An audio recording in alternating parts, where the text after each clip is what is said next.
On this channel, we live for music, but man cannot live on music alone. So tonight, me, Patrick, Jeremy, and Jones are talking about the greatest 80s movies of all time. Excuse, please, but why do they call you Booger?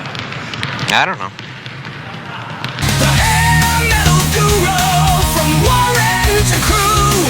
The hair metal guru. Never forget Charlie too.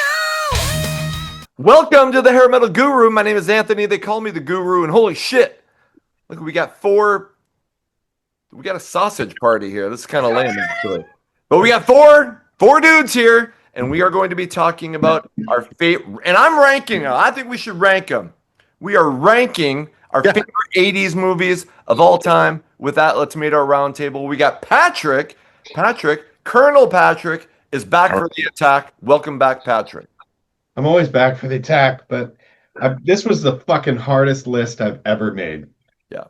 And I will put up front that while I like a lot of other movies better than some of these are my top five of the term. So Okay. I'm sure people are going to take a lot of issue with this list. All right. And we got my brother Jeremy, who is in North Dakota, drummer for the band Abrasion. And you might notice he's wearing a sling. He had a little run-in with a prostitute in Vegas last week. A lot of Yankee to Wanky. You got to pay to play, you know? Right, that's right. Jeremy, welcome back to the show. Thanks for having me. This is going to be a great time. Yeah, you could find me here on the couch for the next 6 to 12 months probably, so that's where I'm going to be. But anyway, yeah, like Patrick said, this is my list as well. There's definitely some personal anecdotes as to why these are my favorites. Yeah. And a lot of self-reflection went into this. And like you said, Patrick, good God, you could add 30, but whittling it down to 5, I think was great because it really made you go back and think it through. So thanks for having me on, my brother. Yeah, I could foresee doing a part 2 of this because some of my favorite movies of all time are not on this list. And Jones, who is back finally for the second time. Jones and I did a video. He's a massive Janie Lane and Warrant fan. We did a video a long time ago talking about our experiences with Janie Lane. Finally, you're back on. Jones, welcome back to the show. Thank you, my brother. I am honored to be here. I'm looking forward to this. And when you guys sent me the topic, I was just like the rest of you. There's no way I can do 5. This is impossible. And so, yeah, it's going to be fun. It's going to be really fun. And I'll throw this out here while we got Jones here. Is he just started a channel called Drummer Boy Jones. He's a drummer, and they're talking music, movies. He's had Patrick on talking about, I don't know, all sorts of different shit and different topics, but there's a lot of music stuff. I will put the link to your YouTube channel in the description, so go check out his channel when you get done with this. Thank you, brother. Yeah. So we got our 5 favorite 80s movies, and I ranked them from 5 to 1. I'm dying to hear what you guys got. I think we're going to go like this. I think we're going to go Jeremy, Patrick, Jones, myself, and let's get into it. Jeremy, what's your number 5 favorite 80s movie of all time? All right, I did my best to find these in our extensive DVD collection. Yes, we still have those because, as we always say, we're old fucks. So I do still have these. And you had to scroll through all the porno movies. I had to get through it. Yeah, I had to get through those first. That's why I had to have the shoulder injury, actually. Found this one right next to Saving Ryan's Privates. Exactly. I don't know if you could see this, but it is the S.E. Hinton classic. Most of us have read the book. Also have seen the movie. It is The Outsiders. Classic movie. It was a jumpstart movie for a lot of these actors. You've got Ralph Macchio. You've got Matt Dillon. You've got C. Thomas Howell, Emilio Estevez, Patrick Swayze, rest in peace. Just classic Pony Boy, Soda Pop. Great characters, great story. Honestly, one of the greatest decades. I wish I could have lived as a teenager during this time. I think it would have been a lot of fun, not necessarily as a greaser, but just an awesome movie about the hardships that come from living on the south side of the tracks, you know. I think we can all relate, whether we're from the south side or the north side. We all either have been or know someone like a character in The Outsiders. We maybe even were like a character from The Outsiders. So this movie, I think, just represents the whole culture that we live in, whether it was the 70s, 80s, which is what this is from, or even today. And just such great lines, you know. It's such great opportunities. And the line when Matt Dillon comes in and says, "Nobody rumbles without me," and the whole rumble gets going and everybody's fighting, that just feels so real, feels so intense. And Atreyu, the band Atreyu, actually redid that scene in one of their videos called Falling Down. So if you're out there and you haven't seen the Atreyu video, Falling Down, they actually redo that fight scene from The Outsiders. So, I don't know what else could be said about it. You got Johnny Boy, who gets burnt in the fire, emotional scenes there, and it just launched so many careers. I don't think much more could be said other than what a fantastic movie from a great novel that all of us have probably read at one time or another. That movie kickstarted like fucking almost every famous movie in the 80s starred somebody from the damn Outsiders. You got it. Like you listed a ton of them. Diane Lane, Yeah. Cherry, the chick, and I had such a massive crush on Diane Lane. Again, this is going to be off topic, but if you saw it, I think it was in the 2000s, she was in a movie called Unfaithful. Oh, yes, she was. And it was hot as shit. Anyway, that's way off topic, but that's a great movie. And yeah, everything you said, fantastic. Stay gold, Pony Boy. That's right. Great Thank you, Johnny. Thank you, Johnny Cake. Okay. All right. Patrick, what's your number 5? So I saw the preview for this when we had a top loading VCR. We put in the top to do this. Nice. I was living in Santa Barbara, California when I was real young. And we rented a movie and the preview for this was on it. Back when they used to get like 5 previews at the beginning of all the movies you'd rent. And from the minute I saw this trailer, I had to see this movie. It is 1987's Lost Boys. Oh, fuck. Fucking love the Lost Boys.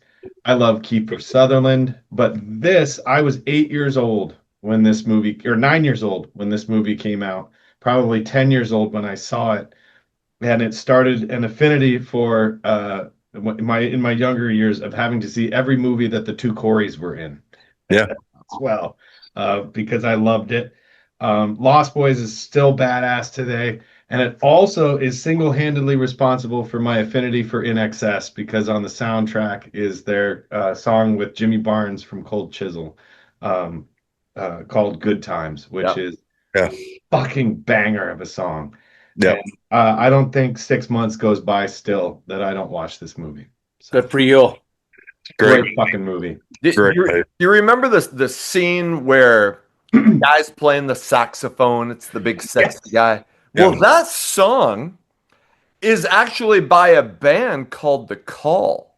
Yes. And I don't know who's covering it during that scene, but The Call is a great band. I fucking love that movie. As soon as you said it, I'm like, oh, fuck. How did that not make my list? But amen, brother. I still think the best scene in that whole movie is when they're getting ready for the big battle at the end, and they're running all over town, getting all the weapons that they can to fight off the vampires, and they run into the church where people are getting married with their water guns. They're throwing the water guns in the holy water. Yeah. And Corey Feldman just looks up and goes, Yeah. How are your maggots, Michael? You're eating maggots. You're How eating did they taste? Yeah. Yep. I just killed the one that looks like Twisted Sister. Yep. All right. Awesome movie. We're moving on to Jones's 5. Well, since you guys pretty much broke my cherry in a text yesterday and said I could not do Indiana Jones and the Temple of Poon, that we couldn't do porn, I'm going to pick my next best thing, and this is God's honest truth. This is the first video I talked my father into renting, just like Patrick said, on a VCR that was top loading, and it made this little boy a man, and that's 1981's Porky's. Nice. Yes. That movie, damn it. Still to this day, I've got the DVD box set. It changed my life in more ways than one, and you guys can imagine.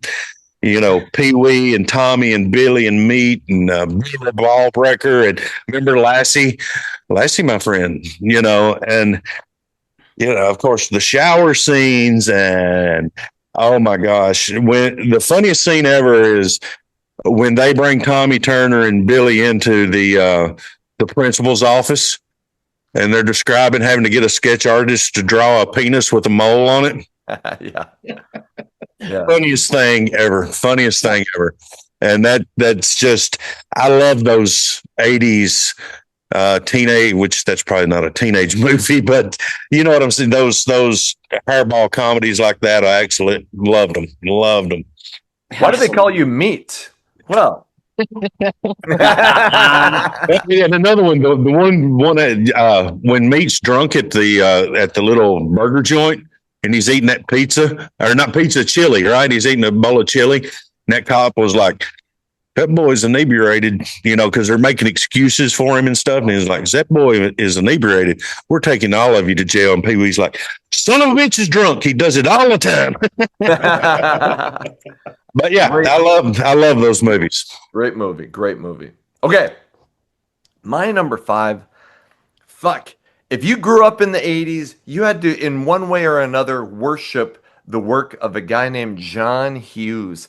He directed or produced or wrote so many of my favorite fucking movies. And I'm going to start off with one that could have been my number 1. And it's The Breakfast Club from 1985. And, you know, everybody can like, you can look at every one of those kids and go, I either was that kid or I hung out with that kid.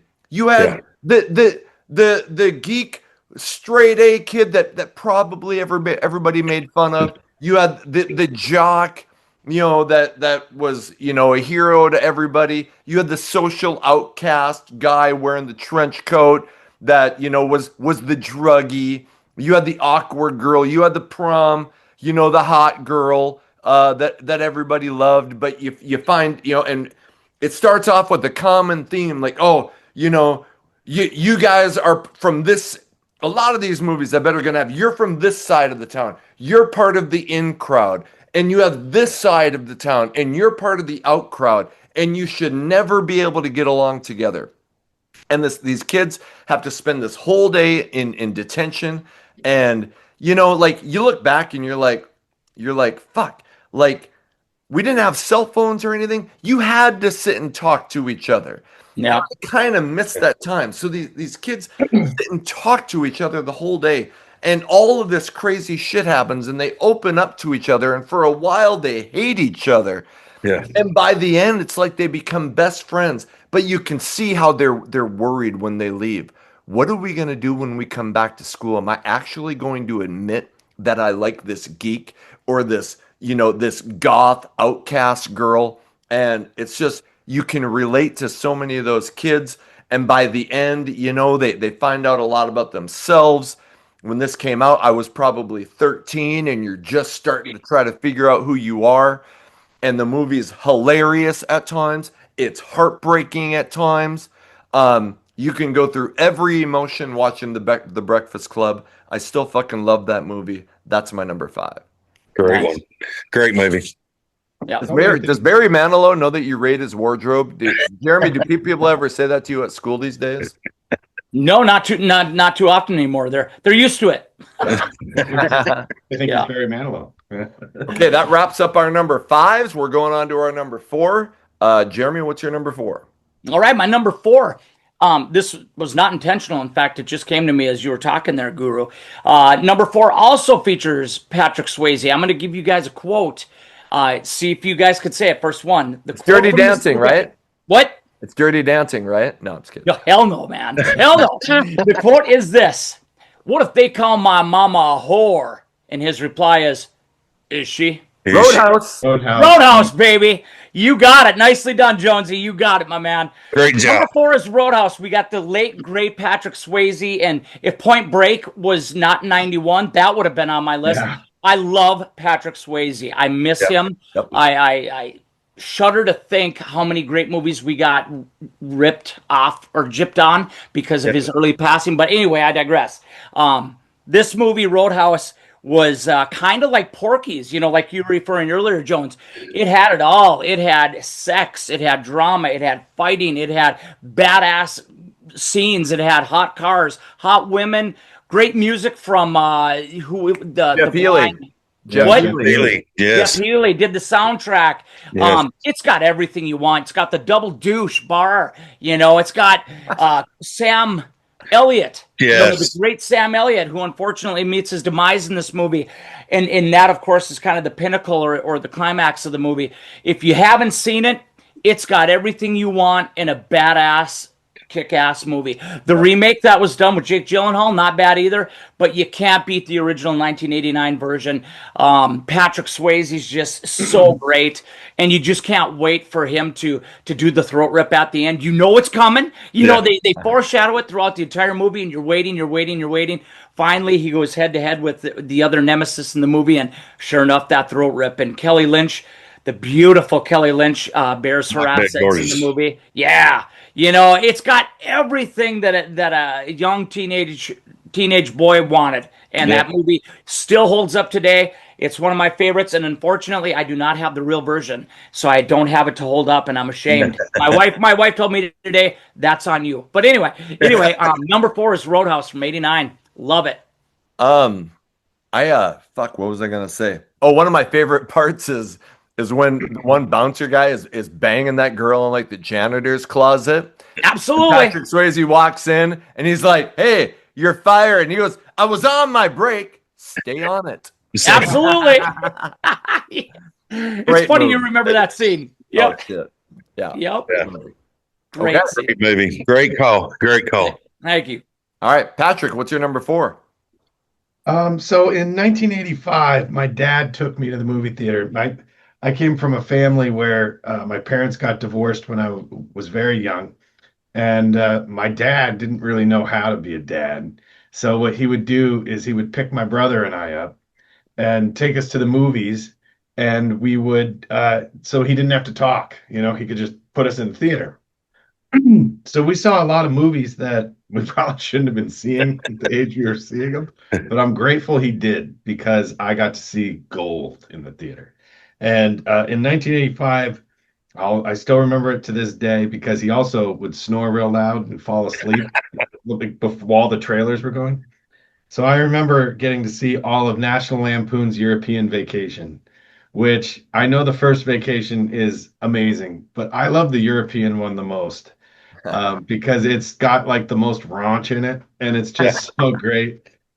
Chevy Chase did no wrong in those years, but my God, my favorite scene in that movie is when they get to Europe and he takes his wife out for a night on the town, and they go to like some show where it's like topless women, and he's sitting there going, and she just looks horrified, and he's like, "What? It's just culture." Right. Turn around and their son is there and he's drunk. Yeah. He's got this jacket on and he turns her and they're like playing that song, "Feel the Heat." and he's got a jacket on that says Rusty, the European tour.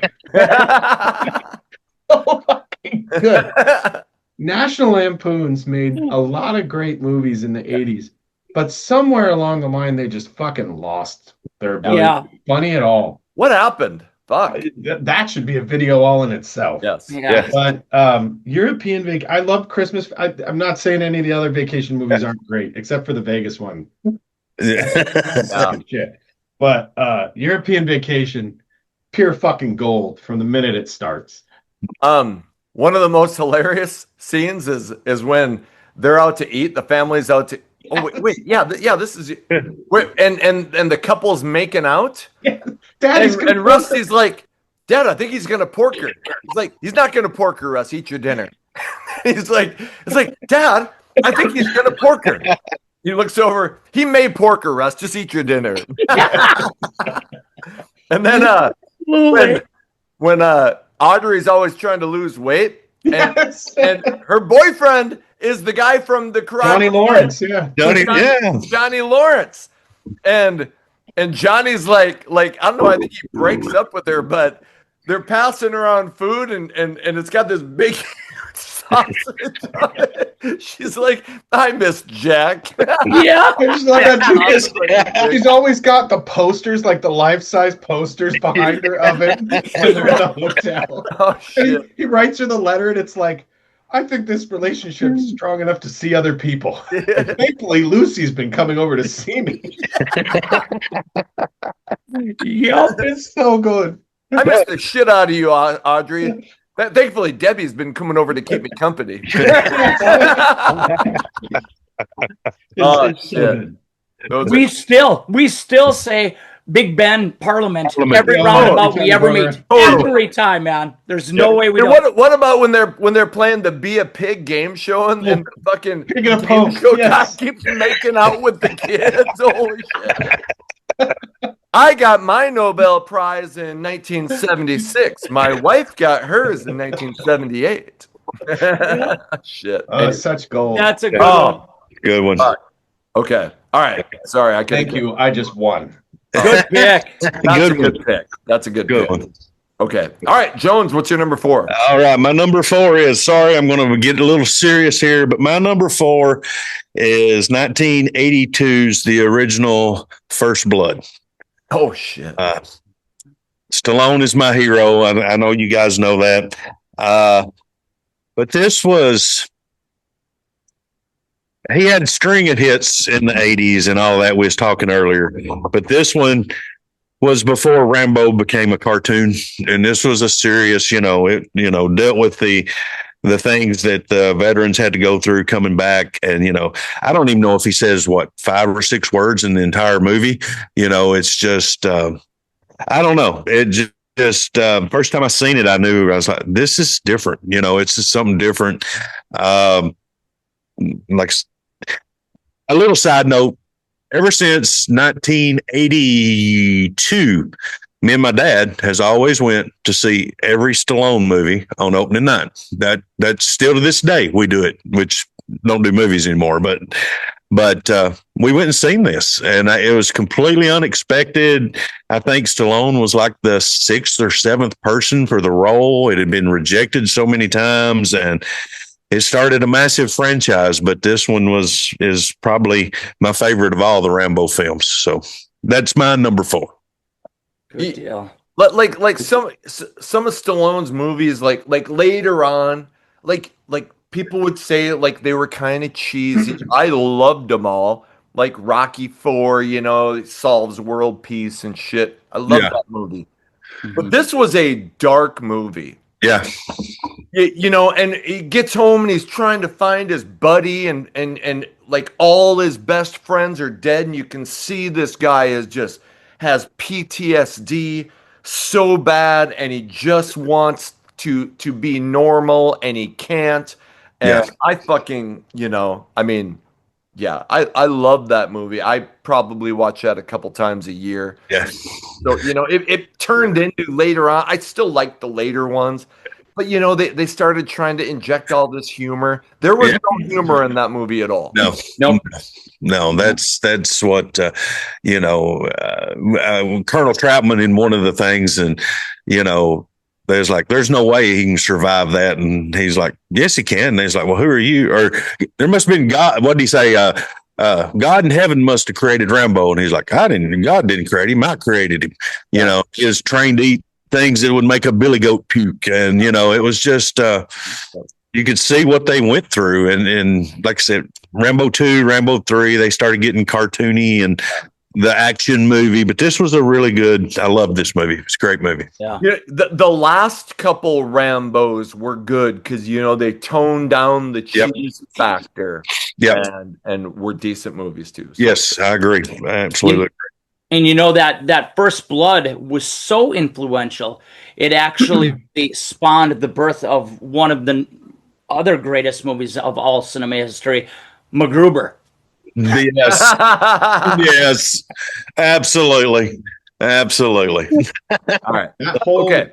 scene in the mine, the collapsed mine with Yeah. the rats and stuff. Oh, That movie, especially for me, is one of those ones that was always, it was either on USA, Yeah. TBS, TNT. Yeah.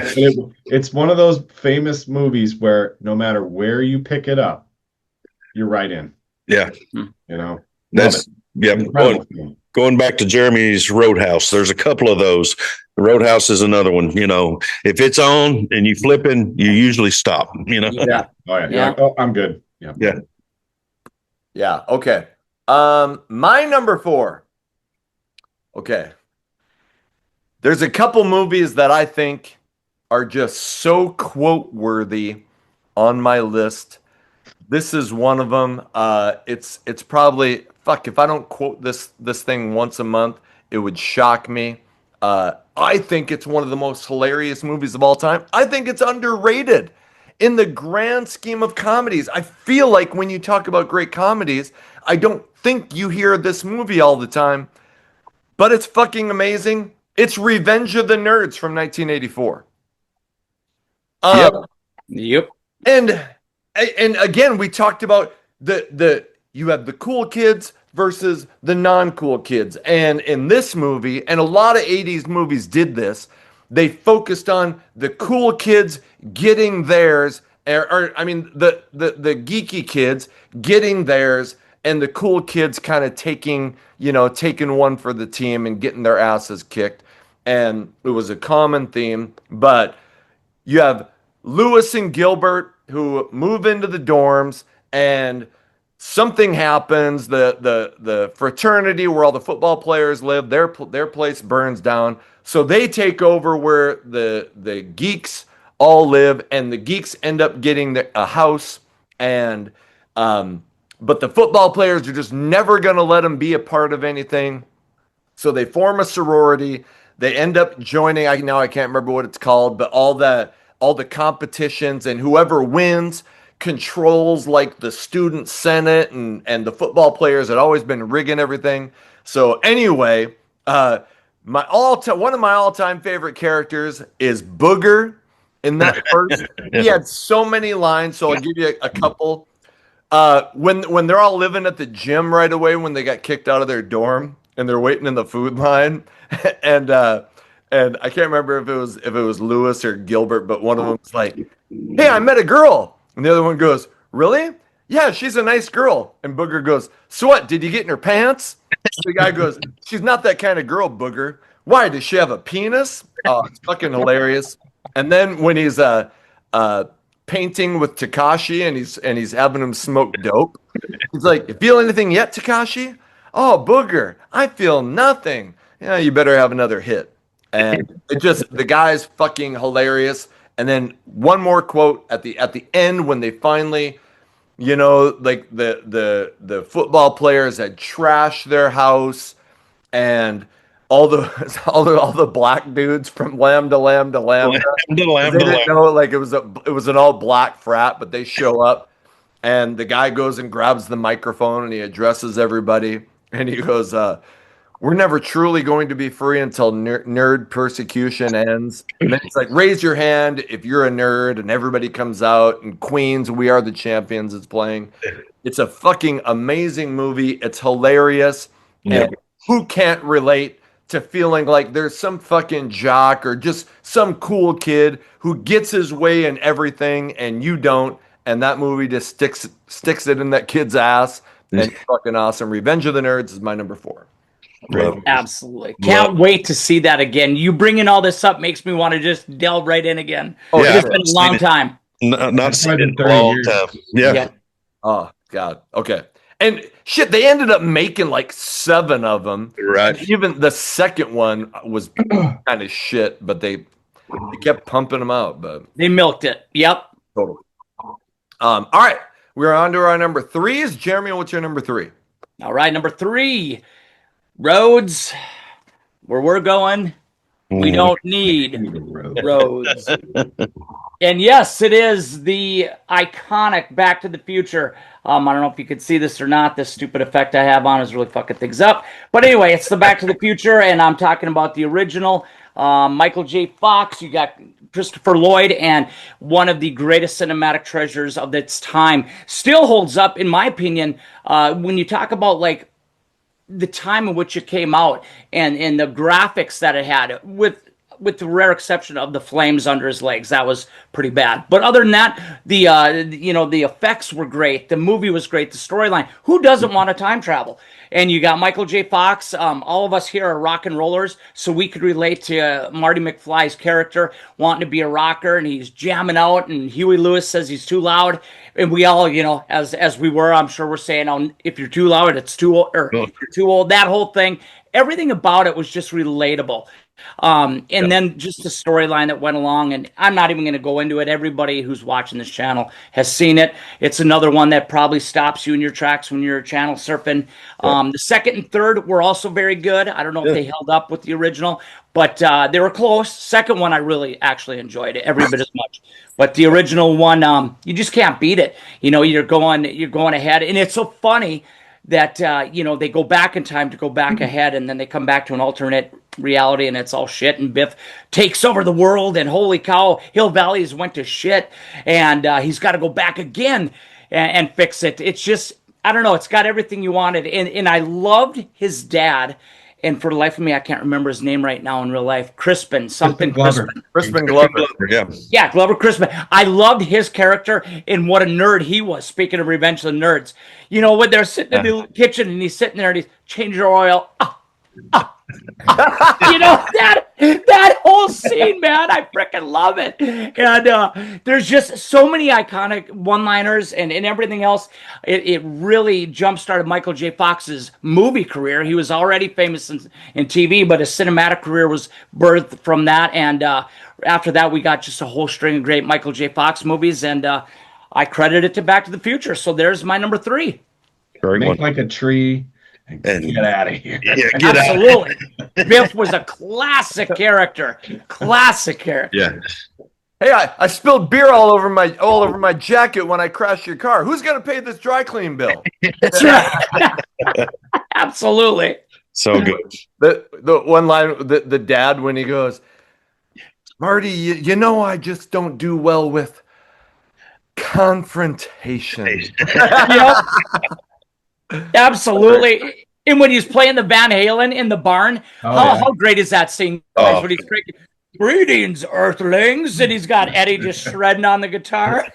Just God, just I think that's one of the most iconic movies of all time. In fact, like a lot of when I was teaching shit, even in the 2000s, on usually the last day before Christmas, I'd be like, "Fuck, we're watching a movie. We'll have a fun day, kind of a party."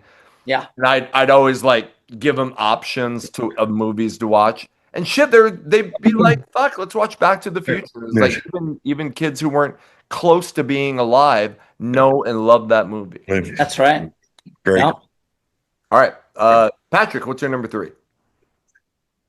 This is where it's going to get a little interesting.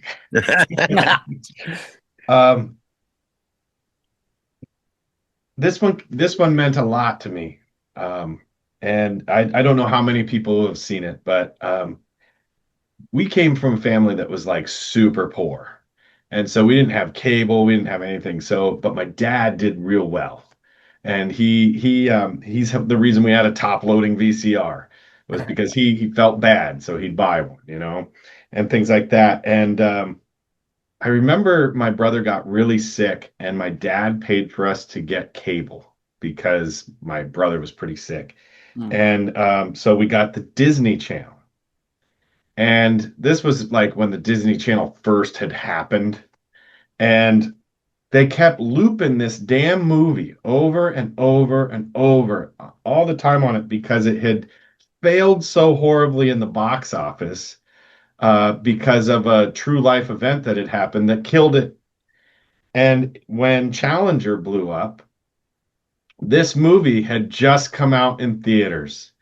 And it got pulled immediately. And that was 1987's Space Camp.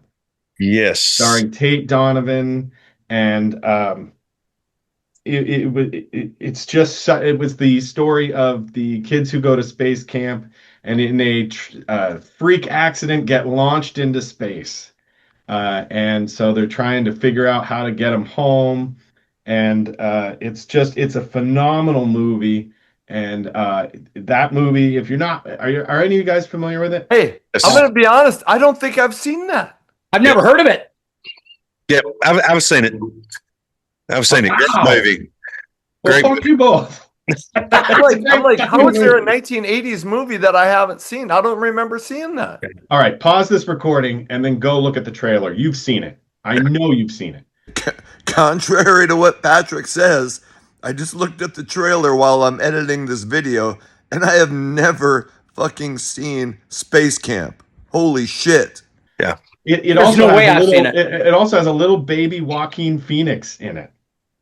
I forgot that, but yes, that's right. Yeah, and there's like this little robot at the space camp, and the little Joaquin Phoenix is getting picked on the whole time, and he tells the robot like, "All I want to do is go to space," and it like causes a launch to happen when they shouldn't, and it's also got the girl from Back to the Future in it, Leah Thompson. Leah Thompson. She's in it. Well, Patrick, why would they pull it from the theater? It doesn't sound like it has anything to do with Because Challenger had just blown up. And they didn't. And here was going to be another movie about an accident with NASA. Oh, Okay. It's So yeah, you mentioning that. That's exactly right. That I think I was in when was this? 86. I think 86, something like yeah. that. 86 is when Challenger blew up. Yeah. So we was like believe I was in the 8th grade, and we used to do field trips, and that's what we'd do. They'd let us all go to a movie, and that was the movie we were supposed to go see, and it got pulled, and I seen it a couple years later. Yeah. Yeah. Kelly Preston was in it. Yeah, Kelly Preston and the guy running Houston, or not Houston, wherever the fuck they were, is always a piece of shit in it. Tom Skerritt. Scary. Yeah, Tom Skerritt. Yeah. Wow. I can't believe you haven't seen that movie, Anthony. Like, I know you have. I guess maybe I'll go check and be like, oh fuck, obviously I've seen it, but right now it's not striking a bell. Yeah. Well, Patrick, based on the stars and the storyline, it's not one I know I'd forget. I know for a fact if I had seen it, I wouldn't forget that. It's something that I would get into. But my wife is a huge NASA fan. We might even watch that after this is done tonight because I'm sure it's streaming. So I on have a YouTube. lifelong affinity too. I'd always wanted a Jeep Wrangler because of this movie. Because fucking Tate Donovan comes like in the first scene, he comes like blaring into the parking lot. He's like the cool kid that shouldn't have had to go to space camp, but his dad's like, nope, you're going to space camp. I'll buy you a Jeep. And so he comes blaring in, right? And so 8-year-old Patrick's watching this. Here comes this cool kid in his black Jeep, pulls in, and he's got that Eric Clapton song, How Many Times Have I Told You I Love You? He's like such a cool guy. And he pulls in and parks in Tom Skerritt's parking spot. Tom Skerritt has to come and tell him to fucking move. Yeah. Like, this is fucking badass. So yeah. Fuck you both for not seeing it. Yeah, I apologize, man. I know. Shame on us. I quit. Yep. I'm gonna have to watch it again though. I've not seen it in years. This is off topic, but you mentioned the name Kelly Preston was in that. Do any of you guys remember a movie called Mischief? Yes. Yep. And this kid's trying to bang Kelly Preston, and he finally does. And anyway, I barely, but it was fucking hilarious. Is all I remember that. Funny fucking movie. Okay. All right. Well, shit. Apparently, I need to see Space Camp. Jones, what's your number 3? All right, number 3. I've been looking at them. I'm like, I'm going to move this. I'm going to leave them the way I had them written. This is one of my all-time favorite movies. It started a genre of buddy cop movies. I'm too old for this shit. Lethal Weapon, buddy. 1987's Lethal Weapon. Way to go, bro. Riggs, Murtaugh, especially this one with Gary Busey before he went off the deep end as Mr. Joshua.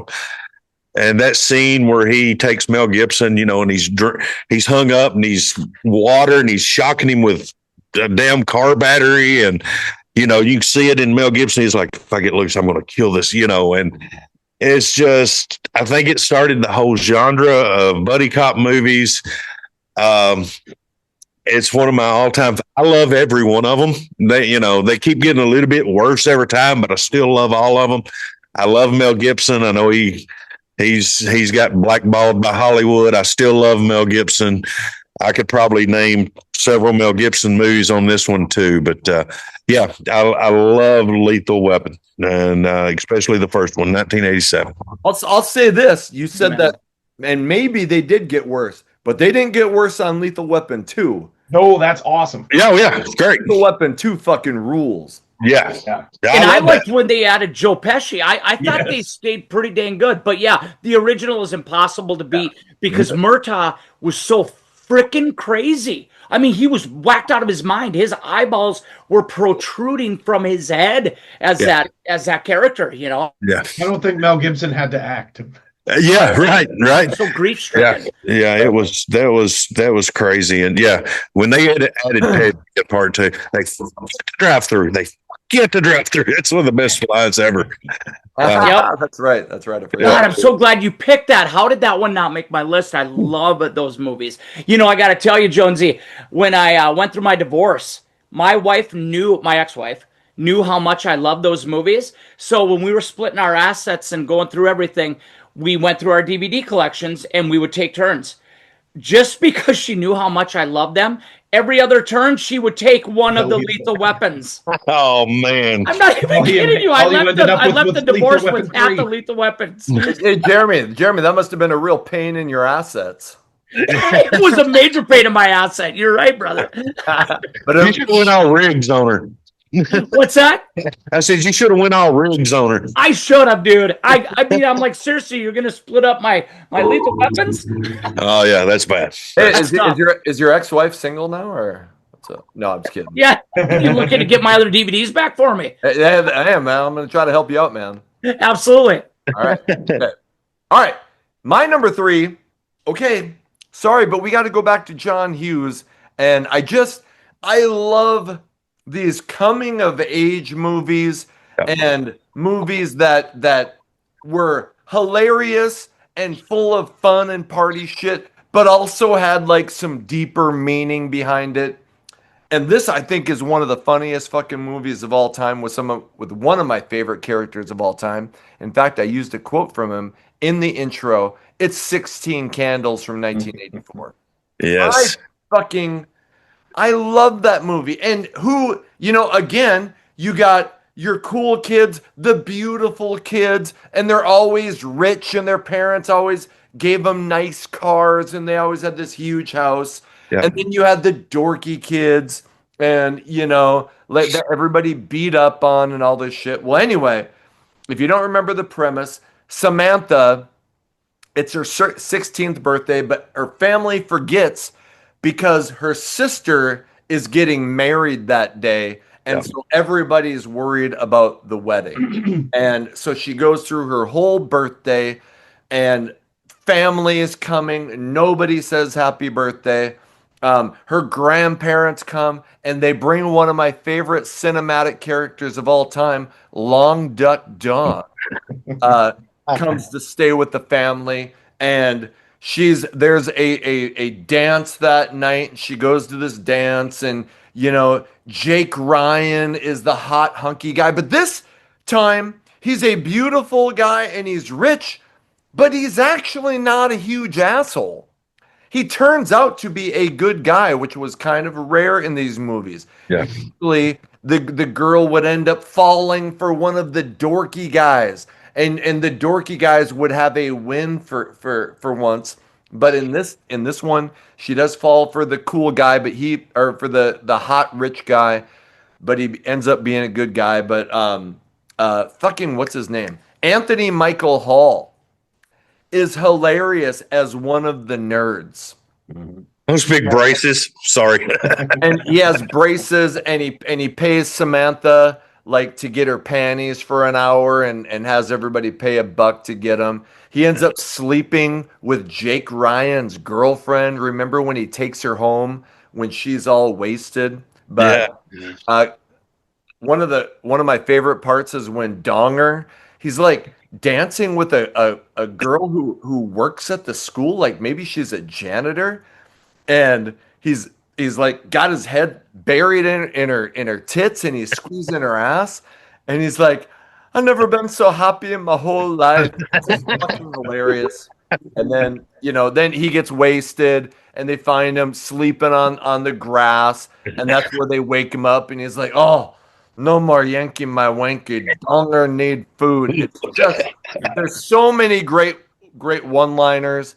Yeah. And it's got kind of a cool ending, where she, the family realizes she gets the boy. The dad apologizes. It's just a great movie. I think it's one of the greatest movies of the 80s. 16 Candles, my number 3. I love the little brother. Yes. I love that character he played. He was so good at that. He's like, I got to sleep next to some guy named after a duck's dork. So Anthony, I got to ask you. I've heard your last 2 picks here. We've got Breakfast Club and 16 Candles. So the real question I pose to you now is, what color was your caboodle? What? Well, I don't know what that is. You don't know what a caboodle is? What's a caboodle? Those little are you talking about the little makeup things? Yeah, the little makeup case. Is that fucker insinuating that the movies I like are chick flicks? In the 80s, all the girls had this little caboodle. You finally figured it out. Are you saying that I fucking like chick movies or what? Yeah. Fuck you, Jeremy. I love you, man. I Good love movies. you. I don't give a shit. There's Jeremy's last visit. I did know when I picked 6. It's like, I don't know why that has a reputation as a chick flick because it's fucking hilarious. I know, man. I just had to do it. I loved on Golden Pond. Whatever. Guru's number 2 will be Pretty in Pink. Yep, exactly. No, it's not. Because it's not Pretty in Pink because it's beaches. That's right. Okay. Fuck Good you movie. guys. Good movie. Changing my picks now. Okay, just kidding. All right, we're moving on to our number 2s. And Jeremy, what's your number 2? Oh God, thank you for the laugh. Okay, Caboodle? this one actually is the first repeat, guys. Kudos to all of you. Really, I thought we'd have a few. This is the first repeat. This was my number 1 until last night, standing around the bonfire. I literally was talking to all my friends, both of them, and I asked. I said, guys, if you could pick your top 5 80s movies, what would it be? They gave me one that eluded me, and I'll get to that when number 1 comes around. But this was my number 1. Jones, I think you picked it, bud. Might have been Patrick. Anyway, one of the greatest movies. My friends and I loved it so much that we learned every single line. We started dressing the part. We wore sunglasses during the day. We even made a blood pact. We did all that corny shit because we were 11 years old, 12 years old. We, partied all day, slept all night. That was our mantra. We even went so far as to vamp out at midnight when we had sleepovers. I am sorry to admit it. Guru, you're off the hook for the caboodle. And of course, I'm talking about the Joel Schumacher classic, The Lost Boys. Yeah. I have the shirt. I was going to wear it tonight. I was going to wear my Lost Boys shirt on the show, but you wouldn't be able to see it on the video anyway. But yeah, it's just the greatest movie. It I don't know. It encapsulates my entire 11, 12, 13-year-old age, and it never gets old. I, too, watch it at least once a year. My wife thinks it's funny now. We went to it in the theater last year, to the actual movie theater. They had a flashback cinema, and she was laughing. And I don't know. I get some of it's corny, but I still think it's cool as hell. And that saxophone player playing I Still Believe. And this was the first movie with Kiefer that I had ever seen. So I thought Kiefer Sutherland was just this badass. Well, then his next few movies, of course, he was somewhat completely different. But what a great show. What a great movie. Lost Boys 2 was not nearly as good. Of course, we know that, the drug addictions and everything kind of prevented that movie from being what it was. But yeah, my number 2 is Lost Boys, guys. It is one of my favorite movies of all time. It still is today. And I could quote any line from it, How far you willing to go, Michael? whatever we want to do. Yeah, I could do the lines for you. Hey, Jeremy, after you guys, did you and your buddies put on vampire makeup after you got done pulling each other's tallywhackers or what? Yeah, we got out our red and black caboodles and let her rip. See, now I don't seem like the homo here, and now you seem like the homo. No, I'm just It's kidding. funny. Lost Boys really started a streak of movies that Kiefer was a fucking dick in. Yes. Yeah. Like he was a fucking dick in Stand By Me. He was Yeah. he was a dick in what's the one where they were all trying to die? Flatliners. Flatliners. He was a dick in Yeah. that. Yeah. Like he's just such a dick in every movie. But then, I fucking love Kiefer. So he can do no wrong in my book. Yeah. What? There was a time recently in a recent episode where we talked about the show 24. Oh, That was Mariah. the Mariah, yeah. When we were talking about albums and she, like Kiefer Sutherland, has done a bunch of albums. They're actually pretty good country rock. So Yeah. fucking 24 is one of the greatest TV shows. Oh, fuck yeah, it is. Now I need to watch that. I need to watch Yeah. it. Okay. All right. Fuck. Okay, The Lost Boys. All right, good call. Patrick, what's your number 2? This is I'm gonna be pissed if nobody fucking knows this one either. This one stars a very it was after Goonies and Sean Astin.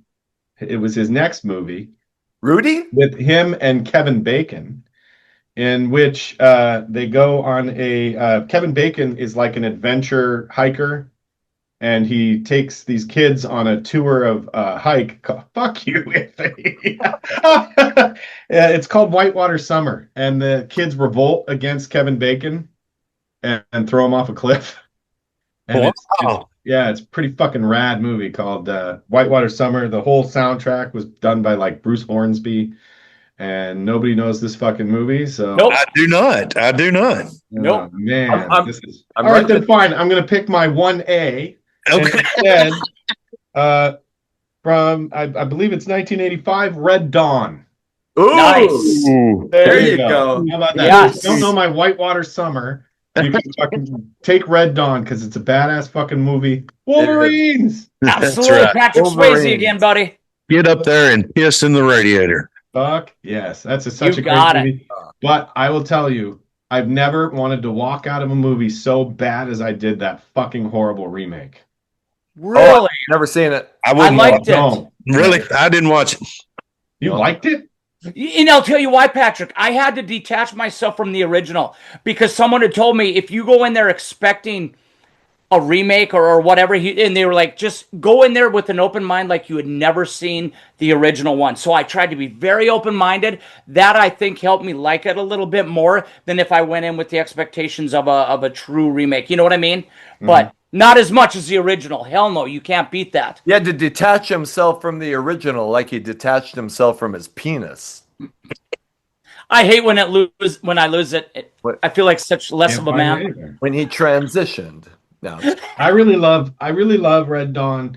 I remember the very first time I saw it was on like a Saturday morning, very early in the morning, and I turned the channel and it was that scene where the guy's teaching the class, and he's like walking towards the back of the class and he sees the parachutes landing, and I immediately was like, what the fuck is this? That freaked me out. You as a like a 7th grader, when I saw it, I was like, what if this happens? Yes. Yes. What am I Patrick, gonna do? I still think of that when a helicopter flies over and I'm in the classroom teaching and everything. That scene is so enigmatic that it is ingrained in my being. And I think of it every single time I hear a helicopter flying over the school. I truly, truly do. Yeah. There's that movie was just so gripping. Yeah. Dude, it was. So mad. I got Yes. so mad watching it. It's so, it's great. But I mean, Yep. like, and when you're a teenager, you take that shit to heart. You're like, what if that happens? Yep. Like, okay, like, what would I do if that happened? You start making your plan. Oh yeah. Fucking if people start coming in. Okay, we're gonna go out that door, and you're like, you like this could happen. Yeah. Yeah. I saw a thing about it that between that and Top Gun were the highest on the questionnaire when people were enlisting in the military in the 80s. Yeah. That and Top Gun were the two movies Yeah. that got people to enlist. Yeah. Crazy. Yeah. Great That- movie, though.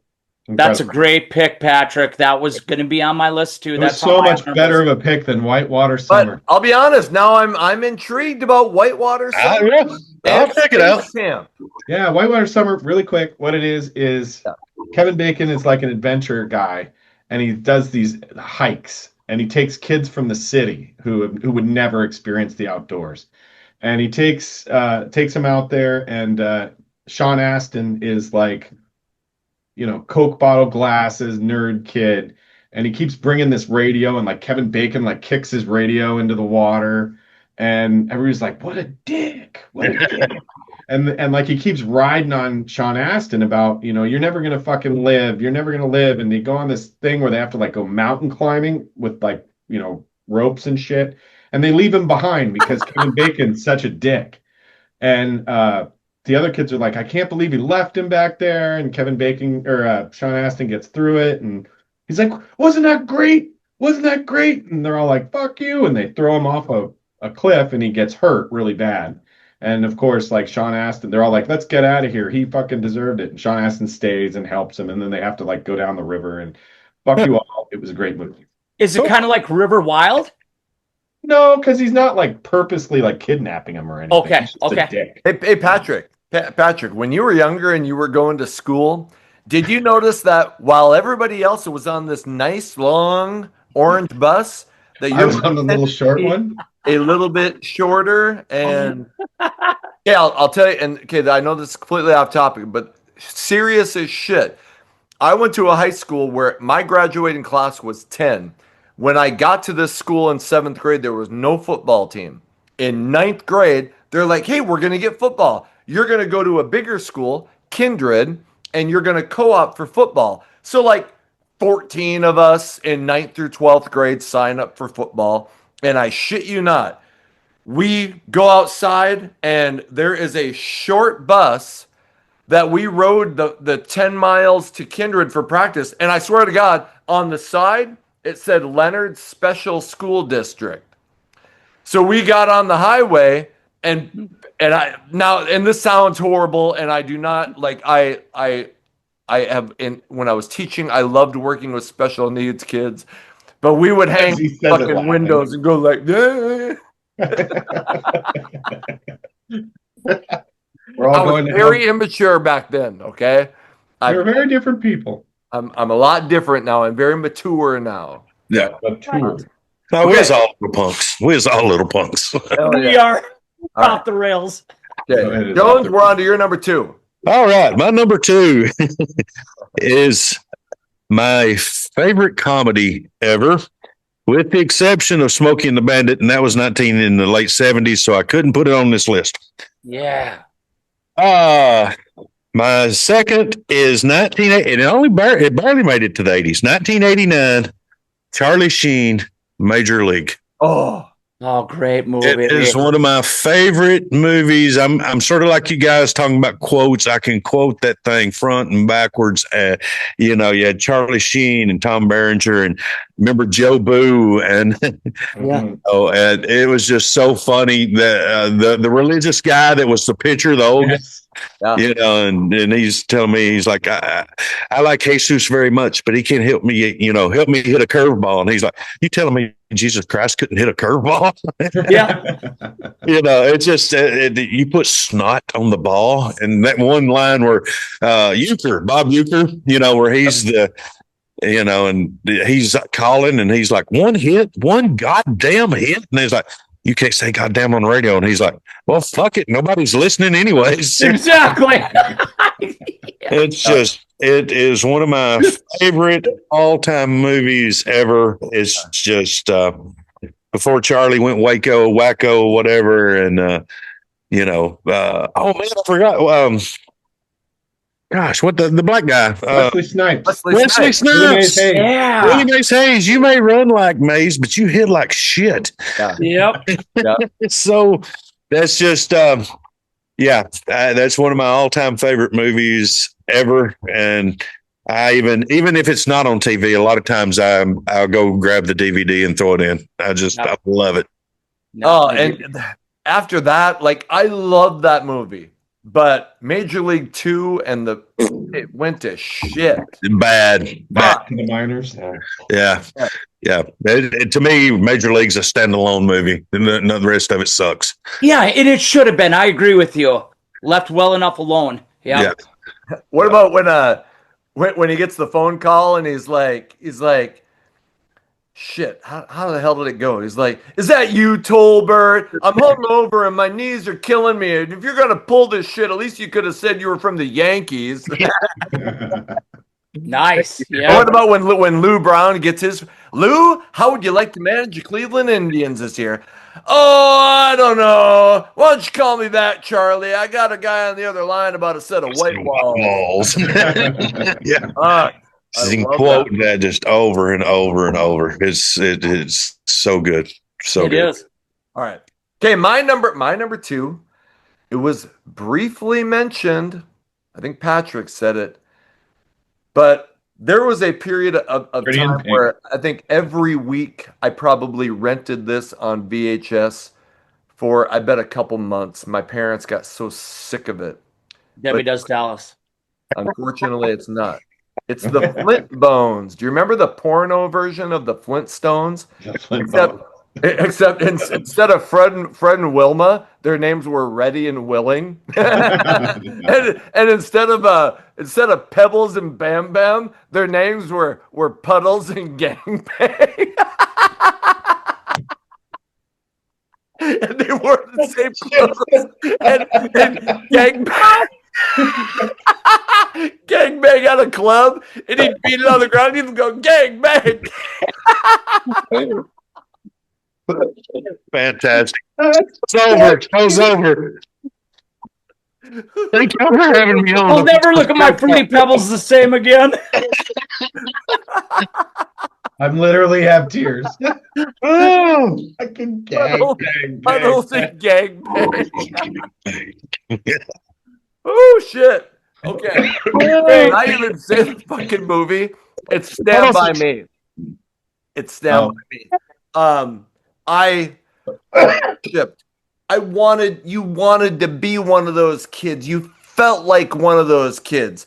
And at different times you kind of felt like each one of them. Like Vern was the little fat kid that everybody picked up. Teddy's dad was fucked up from the Vietnam, or from war. Must have been because this movie is set in like the shit. When was it? Late 50s, early 60s? 50s. So his dad's probably fucked up from World War II. His dad's crazy. What the hell was the other kid's name? The Will Wheaton character, Gordy. Gordy. His older brother died, and his parents are understandably just lost.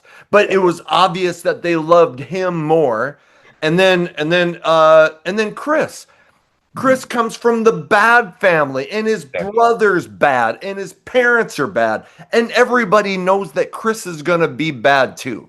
Yeah. And Vern, the little fat kid, overhears that there's a dead body. He goes and tells his buddies, "You want to go find a dead body?"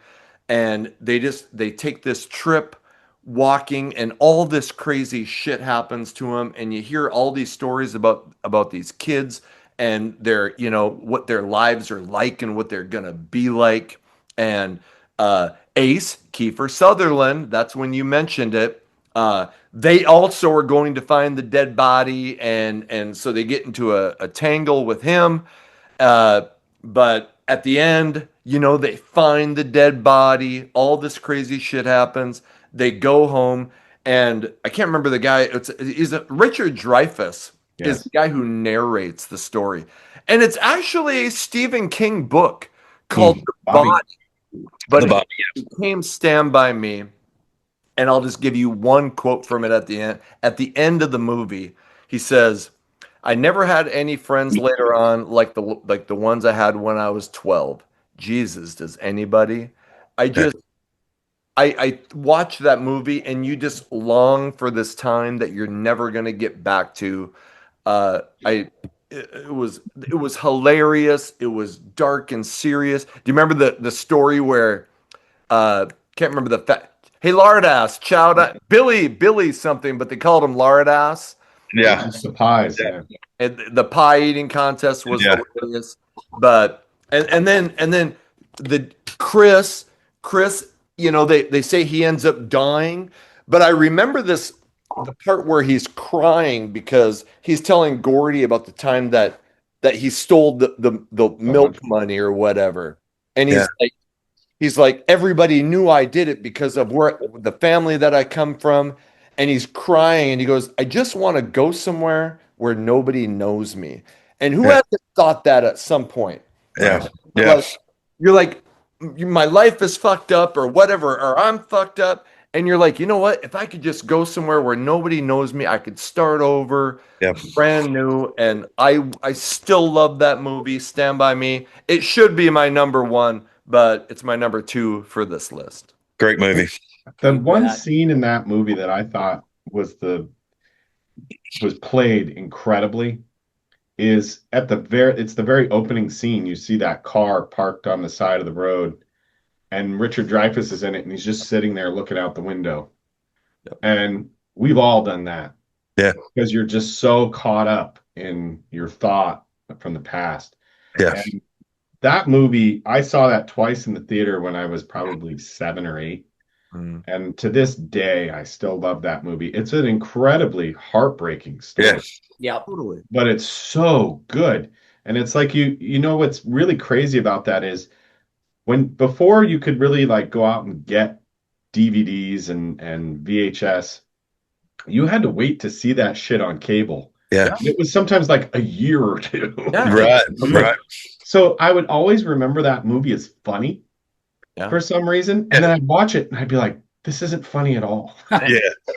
But I loved it. It was just Yeah. like, and then as I got older and I bought it and stuff, it was like, okay, yeah, there's some funny parts, but it's a pretty heavy. It's very heavy. Yeah. River Phoenix. I mean, man, what a waste that he was such a talent, even at his age at that time. Yep. Yeah. No doubt. All right. Okay, that ends our number twos. We are on to our number ones. I'm dying to see what you guys got. Jeremy, what's your number one? All right.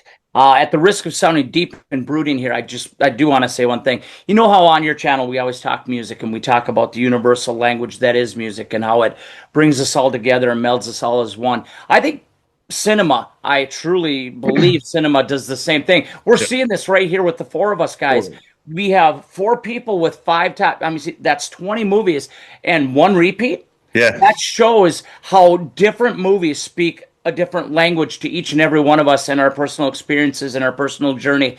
And I just want to thank you again for letting me be a part of this, because I am a huge movie and cinema buff. My wife and I probably spend more money on going to the movie theater than anything in our lives, because we truly love it. We truly love the escape that it gives us. So thank you for letting me be a part of that, and thank you guys for sharing what I believe to be something that's part of your soul. Your top 5 movies are important to you for a reason. So thank you for taking the time to share them with me. And I'll get off my soapbox, but I truly mean that. I truly mean that. Agreed. Good. Well said. So now getting less serious, my number one is a comedy. It's probably, with the exception of Dumb and Dumber, one of the most quoted movies of all time. It's something that we watch guaranteed once a year around Christmas time. Yes, I'm giving away the movie title here, but we probably watch it 2 or 3 times just because it's always on and we never skip it when it is. But it's guaranteed we're popping it in when Christmas vacation comes along. We're both teachers. We hear those sleigh bells start. It's that time. Things are looking good. And it sends us to a place. And of course, it is the great National Lampoon's Christmas Vacation. One of the greatest movies of all time. Probably my favorite, which is why it's number one. Another one I could quote top to bottom. Another one that I use quotes from. And it doesn't matter if it's Christmas time. There's a quote in that movie. It's like a Friends thing. You can find a quote that fits every situation from that frickin' movie. And, you've got everything you want in it. You've got the in-laws that you can relate to. You've got the stress that Clark is going through at Christmas time, which we've all been through, whether we're hosting or at someone that's hosting. You just feel it. And then it's got the serious emotional attachment when he's watching the film from 1957 up in the attic, and he's getting all teary-eyed as he's scarved up and watching the old family videos. And all of us, I think, can relate to some part, if not many parts of that movie. And I'm so happy that it's a part of cinematic history, and we watch it every year. It's National Lampoon's Christmas Vacation. Yep. There's so many fucking good lines in that, but Dude, um, so We'll see many. it later, Clark. Her eyes are frozen. Absolutely. Absolutely. I'm Yep. just browsing. Yeah, absolutely. Hey, look, kids, a deer. Everything in that movie is just, it's perfectly done. Yeah, it is. Hey, Russ, you can't see the line, can you? Yeah. No, Dad, you sure can't. Yeah. You When he know, goes, hotter than it already is. Yeah. when he goes, can I get you anything, Ed? Beer, eggnog, take you out in the desert, and leave you for dead? Yes. My college buddies, we used to say that to each other all the fucking time. Oh my God! Dude, When Eddie absolutely. shows up and he goes, if I woke up with my face stapled to the carpet, I wouldn't be any more surprised than I am now. Exactly. Or what about at the end? Shit, or when he gets what he thinks is his bonus, and it's like a subscription to the Jelly of the Year Club, Jelly of the month, whatever Yep. it was, and he loses his fucking mind. And I can't remember the whole speech, but he's like, we're all gonna have so much goddamn fun. We're gonna be whistling Dixie out of our assholes or something like that. Yep. Fucking he just goes off. It's so We're gonna be the happiest bunch of assholes since whoever Bing danced with Danny Crosby fucking sang. K. Yeah, that's right. Oh, I love it so much, man. Just So talking good. about it makes me happy. My family, we watch that every Christmas. Yep. Yep. Okay. All right. Patrick, what's your number one? Well, I'm gonna pick one that you know. So, But I'm interested in the ones that I might not know. Whitewater Summer. Yeah. No. So this movie, you know what's funny is 3 of the movies that I picked all came from 1987. Wow. I don't know why that is, but it was a fucking amazing year for movies. Yeah. And whenever we would wind up at my dad's house when we weren't at the movies, so that he didn't have to talk, he had, the super duper cable and all this stuff. And I remember coming out and sitting with him while this crazy movie was on and going, what the fuck is this? And I kept hearing these like tribal drums in it, and Arnold Schwarzenegger's running through the fucking jungle. And it started a affinity for the entire series afterwards. I've never missed one when they come out. I don't care if everybody doesn't like the second one because I think it's fucking great, but they've all been great since, and that is Predator. That is such a fucking amazing film. I love it to this day. I've got Predator stuff in my home because I just like I fucking love Predator. I love the Alien versus Predator movies. Even the fucking second one that everybody fucking hated, Requiem, I thought was fucking great. I love the Alien movies too.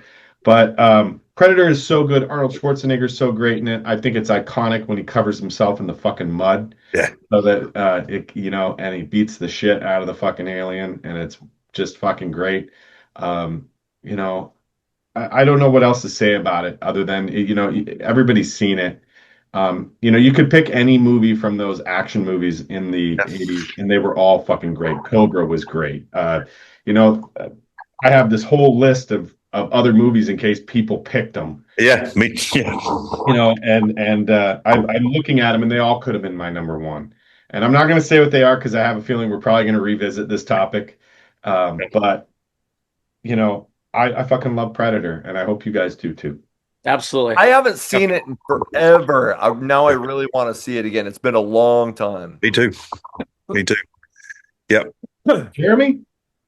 Yeah, I have not seen the new ones. I haven't seen any of the reboots or and I kind of feel bad. You're saying they are worth taking a look at. Oh, fuck yeah. Okay. Because They I did like the originals. remade one back in like 2016, maybe, that they just called Predator. Yeah. And it was fucking great. It had like nobody good in it, but they were all in like an insane asylum, and they break out because the fucking Predator's there. And it's fucking great. I'm going to check out the newer ones. Hey, and I forgot to ask this in the interview, but David Glenn Isley from Jafria, he was in some movies. Was he in Predator? No. Well, was he in Action Jackson? Yes. Okay, maybe. Okay, I thought it was Predator for a second. Okay, anyway. Great movie, by the way. Yeah, Ashley Jackson's great. Yeah, I love I've that. never seen that one. I don't know if I've Jonesy, did you like Predator? Yes. Fuck Yes, yeah. absolutely. I did too. Absolutely. Yep. Sure did. not nearly as much as he loved the Flint Bones with Puddle and He Gangbang. fucking loves gangbang. Gangbang. Gangbang. Gangbang. I'm gonna go. Yeah, my wife's probably asleep. I'm gonna go inside when I get out of the garage, and that's what I'm gonna do. I'm gonna kick the bedroom door Grab open. her and just go. Have a gangbang. club? Gangbang. Gangbang. Use those drumming lessons for good, right? That's right. That's right. Right. All right. Jones, what's your number one? Okay, my number one is, you guys probably guessed it, but it was the blockbuster of 1985, my hero, Rocky IV. Rocky IV is not my favorite Rocky movie, not my favorite Rocky movie by a mile. But in 1985, you had Reagan, you had Russia, you had the stars perfectly aligned, and it was the perfect movie for the perfect time. The MTV generation, it was practically an MTV. It was an hour and a half MTV video with boxing. Dolph Lundgren was amazing. They killed off Apollo, that I still don't like to this day. But I don't know if you guys have seen it, but there's a Rocky versus Drago that they took the corny robot out and some of the other stuff, and it made it almost a different movie. And I really enjoyed it. I really, really enjoyed it. I need to see it. I don't think I've seen it yet. Yeah, it's on Amazon. It's on Prime. You did that with one of the Rambos too. Yeah. I'm looking. I hadn't seen that one yet either, so I'm looking really good at that. But yeah, I mean, just at the time, guys, I live in a small town, and we have one theater, and the one theater has one screen. Okay, and still to this day. And in 1985, I was 13 years old. That movie was the only movie that played 4 weeks in a row. Wow. And I was there because that's what the kids done. Friday night, 7 o'clock. Friday night at 9 o'clock. Saturday night at 7. We just practically stayed at the theater. And I think I seen that probably 15, 16 times in the theater. And then, and everybody knew I was Rocky crazy anyways. And yes, that is my favorite franchise. That is my favorite movie ever. However, shameless plug, 2006 Rocky Balboa is the best Rocky movie, by the way. No shit. I was going to ask you, what's your favorite one? No shit. Yeah, Rocky Balboa is favorite Rocky movie. It tied everything back together. I'm not a big Creed fan. I don't like it's got some moments, but if Rocky's not in the Creed movies, I don't like it. I'm just there to see Rocky. But yeah, Rocky Balboa, it tied the whole story up, and it for everybody that it pissed off for Rocky V, myself included, so bad that it made all of us be like, it can't end that way. And he come back and he made it right for all of us fans. And I mean, I've got the movie poster of Rocky Balboa on my leg. I've got it tattooed on my leg. I mean, it's my favorite movie of all times. That's fantastic. I can still watch the first one from 76, no problem. It has aged remarkably well. Yes. And I'll say, I can fucking talk Rocky. I fucking love the Rockies. So do I. The second one, it was kind of cheesy for a while, but when the good training starts, and that fight scene is so amazing, so I still love Rocky 2 and 3 and 4. Top 3 is incredible. I like 3 better than 4. I honestly do. And sweet. I love it. I've got them all right here, buddy. I'm right with you. I feel your passion on this, bud. Yeah. He's always, I was, I know we got a little serious and things, but I'm still a big guy, but I was always an overweight kid. And Rocky, Rocky and this music, like you were saying earlier, it made me escape. It made me think of who I really wanted to be, even though I lifted weights for years, but I never did, I couldn't put the fork down or the beer, I guess. But, it took me to a different place when I was a kid. I mean, and I put on Rocky. Yeah, I'm there with you, man. Yeah. Those movies are an emotional thrill ride, and we were all able to escape ourselves in that. And not to mention that Rocky IV soundtrack is one of the greatest soundtracks I've ever heard in my life. Yeah. Yeah. Agreed. The all of the training montages still give me goosebumps, and you're like, oh, the music and just I don't know the whole thing. And I'll say this, and this will be kind of serious, but you know what you're talking about, like wishing you could, you have this issue or that issue. The whole point of this channel is to go back and to relive these good times in the music and now the movies that Yeah. helped us to escape and Yes. helped us to feel like, you know what, I'm not alone. Yes. Like there are people like me, and Yes. you're not just this outcast. And we all loved the rock and roll, and we all loved the movies, and it brings us all together. So that's what I love about what we do here. So Absolutely. Couldn't say Jones, it. that was a phenomenal pick, brother. We Thank you, bud. could probably do a whole episode on all the Rocky movies and, Hey, and make you know that. what? Like, and I think we should venture. Like, I Yeah. think it's okay to like venture into movies because movies are just as important to the '80s as music. I think it'd be kind of fun to like rank the Rocky movies. I do Oh, too. shit, yeah. There we go. Wow. I think I at love Halloween them. we need to do the scary movies. Well, God, like you guys, yeah. I think Good we're idea. opening up some fun Or our boxes. 5 favorite horror movies. oh fuck yeah, that's a Halloween thing. Yeah. Totally. You got it. I wanted to put the actual Halloween on here. One of the Halloween movies. I'm a huge Halloween fan. Oh fuck But- yeah. The ones in the 80s sort of suck. So, What? They do not. part 4 is okay. Oh, Jonesy. Hey, it's really Really scary fighting in words. here. I know. I'll go take a shower. When was Halloween 2? Was Halloween 2 in the 80s? 81, wasn't it? One. Yeah. Yeah, it's good. It's very good. Sorry. I even like Halloween 3, which had nothing to do with Halloween. Right. I honestly haven't seen a Halloween movie in forever. Wow, you're missing out. Oh, yeah. All right. My number one. I'll be honest. I damn near went. Well, I mean, there were so many movies. I wanted to do Ferris Bueller. I worship the movie Hoosiers. I'm a basketball junkie. I love that movie. Yes. But there's one more John Hughes movie that I love, and I feel like it's shut the fuck up. And I feel like it's I underrated. didn't know we were ranking the John Hughes movies. And I feel like it's underrated in the grand scheme of 80s movies, period. It came out in 1987. It's called Some Kind of Wonderful. And I can see that Patrick has seen it. I love this movie. Eric Stoltz, the guy who was originally supposed to be Marty in Back to the Future. In fact, they shot The for, whole like, I don't thing. know, they shot a lot of it Yep. with him, and then they were like, fuck, this is Wow. not working. Anyway, Yeah. Eric Stoltz, who is a great actor, if you remember the movie The Mask, Oh, great movie. who was in a comedy, a hilarious comedy called The Wildlife with Christopher Penn. But he is on the poor side of town. He's an artist. He's a kid that all the rich popular kids would kind of look down on.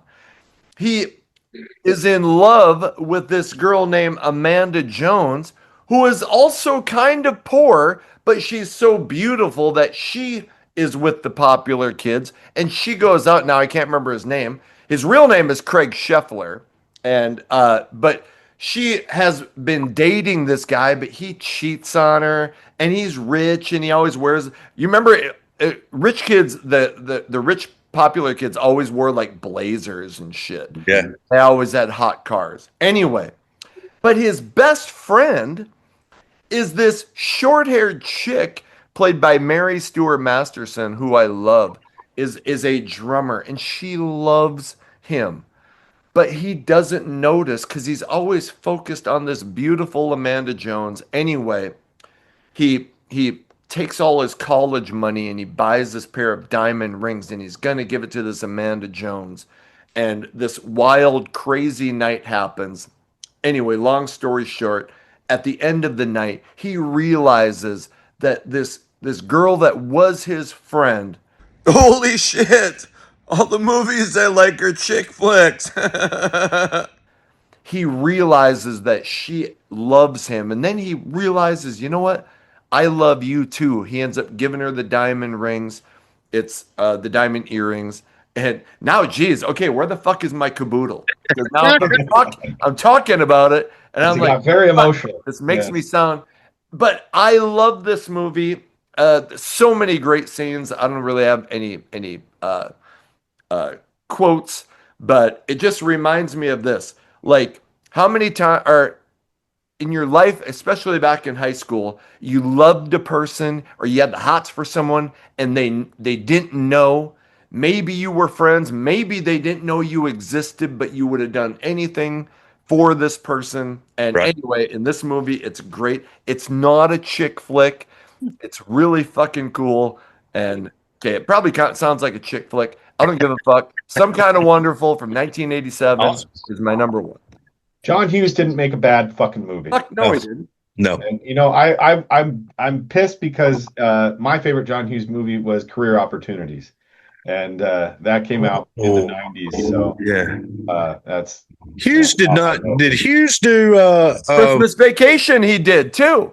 Did he I do didn't that? realize that until years later. He did yeah, Christmas he did Vacation. Christmas Vacation. He did. He do Uncle some- Buck. Okay, Uncle Buck. I was. Who did St. Elmo's Fire? Uncle Buck was so. I don't think he did say no. I don't think he did St. Elmo's Fire. Okay, that's. I couldn't remember. I love that one too. But Career Opportunities, what a fucking jam that is. Isn't that with Jennifer Connelly? Oh yeah, where Oh, they yeah. walked in the Target. Yeah. Yeah. Oh, hey, one of the greatest music videos. They sang "And I Ran." Oh, Space Age Love Song by Space Age Love Song. And what's the band's name again? Flock of Seagulls. Flock of Seagulls. Flock of Seagulls, Space Age Love Song, and there's a music video for it on YouTube, but all the scenes are Jennifer Connelly and whatever that dude's name is from Career Opportunities. I love that song. Cool. Amazing. Okay. All right. Hey, that brings us to the end of our ranking, our favorite 80s movies. Guys, this was a blast to do, I'll just be honest. Absolutely. Had a ball. This is Yep. great. Fucking great. So I think So is everybody going to hold their honorable mentions till Yeah. next? Yeah, I think that's we what I do. was going to ask too. Good question. I think We this should could do be a part something- 2, and we should do a Halloween movies. Yep. Yeah, I like it. or scary movies. Yeah. Yeah. Totally. So yeah, we won't do any honorable mentions, but we would love it for you to go in the Yes. comments and not give me shit for all the John Hughes movies, but go in the comments and maybe give us some of your opinions on the movies that we chose and tell us what are your favorite 80s movies, and we will try to get in there and check out what you got. Hopefully there's no dumb shit like Whitewater Summer or Space Camp 87. Just kidding. And hey, now it's time to say goodbye to our roundtable members. It was a blast having you guys on. Jeremy, my Thank teacher buddy who is actually had surgery on his arm because what did you have again? Rotator cuff, Rotator ligament. cuff? Yeah. So muscle anyway, tear. I hope that's healing up well. It was a blast to have you on, brother. Oh, so much fun, you guys. Again, like I said, cinema means so much to my life and it shaped so much of who I am. So thank you for letting me have this segment, and I look forward to doing another one with you guys real soon. Absolutely. Patrick, Colonel Patrick, back again. It's always a blast having you on. Thanks for coming on, brother. I'm way cooler than Jason Reed. That's right. Doesn't take much. Doesn't. Imagine if you were here, it'd be nothing but Canadian cinema. So Hey, real healing isn't going to start until nerd persecution stops, Patrick. And love you guys. Best channel on YouTube. Jones, it's been a while, but hopefully this becomes a more regular thing. Thanks for coming on, man. Absolutely, my brother. Thank you for having me. I had a great time, and I watch all the shows. I catch all of your shows. I watch everybody's shows. There's a little universe going on, like a Star Wars universe that Lord Vader Bryant is leading the way, and it's been great watching all and meeting all of you guys. It's been a pleasure and been fantastic. Thanks for having me. Yep. Hey, subscribe. What the hell? Ring the bell. Hey, you can find Hair Metal Guru merch in the description. You'll find Drummer Boy Jones' YouTube page in the description. You also find the link to Hair Metal Mansion, which I host on Rock 101 KLOL every Saturday from 6 to 8 Central Time. And hey, whatever you can do to support the channel, truly, I appreciate you being here. Until the next video comes out, my name is Anthony. They call me the Guru. Take care of yourselves.